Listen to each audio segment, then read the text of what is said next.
C'est pas le club. Bien. Bonjour tout le monde. Donc JB, deuxième année de licence d'histoire à Bordeaux 3 et membre du comité de mobilisation. Donc moi je vais parler un petit peu à tous ceux qui ont peur de se coaliser, d'aller vers la convergence des luttes de ceux qui se battent. Donc je suis un petit peu stressé de passer devant tout le monde. J'ai préparé un discours que j'aime un petit peu de choses. Ah, 30 secondes. Allez, JB! Alors, 2 secondes. à chercher quelque chose dans sa poche, on a dit Et là, c'est vide. Putain, il a tout loupé, il a tout oublié mon pays. Bon, JB, qu'est-ce que tu fais? la poche à l'arrière. JB, remets-toi, allez! Fatigué.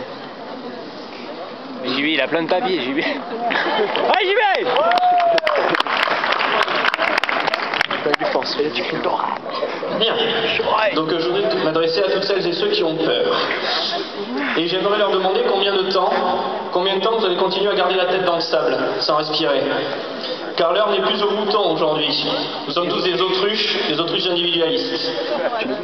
Donc on nous parle de droits de l'homme, notamment quand on va en face, chez soi-disant les champions de la démocratie. On nous parle de droits de l'homme, de démocratie. On nous accuse d'être violents. Mais les champions de la démocratie, j'aurais bien aimé le voir le jour de la Révolution en 1789, dire à Robespierre ou Danton qu'ils étaient un petit peu trop violents. Et Ça fait déjà 2 points de moins. donc on nous donne donc des leçons d'esprit républicain. Mais tous ces républicains semble-t-il avoir oublié l'esprit de fraternité au profit de l'individualité. Cette notion d'individualisme, cette notion de fric qui vous fait oublier également cette égalité. Je voudrais vous rappeler, il y a un siècle, quelqu'un qui s'appelle Geronimo, vous avez peut-être entendu parler, a dit « Quand le dernier arbre aura été abattu, la dernière rivière empoisonnée et le dernier poisson pêché, alors on verra que l'argent ne se mange pas. » Aujourd'hui, rien n'a changé. Aujourd'hui, rien n'a changé, et c'est pourquoi ensemble, oui, car ensemble, tout est possible. C'est pourquoi ensemble, nous devons faire front commun à la politique de Sarkozy, dont, nous l'avons vu hier, les agents de la force de l'ordre qui sont héroïques et non violents n'attisent aucunement les peurs des personnes, qui, comme moi, s'ils se rendent dans les gares, voient des militaires armés jusqu'aux dents patrouiller. Enfin, moi je trouve ça, ça fait pas peur, c'est pas violent.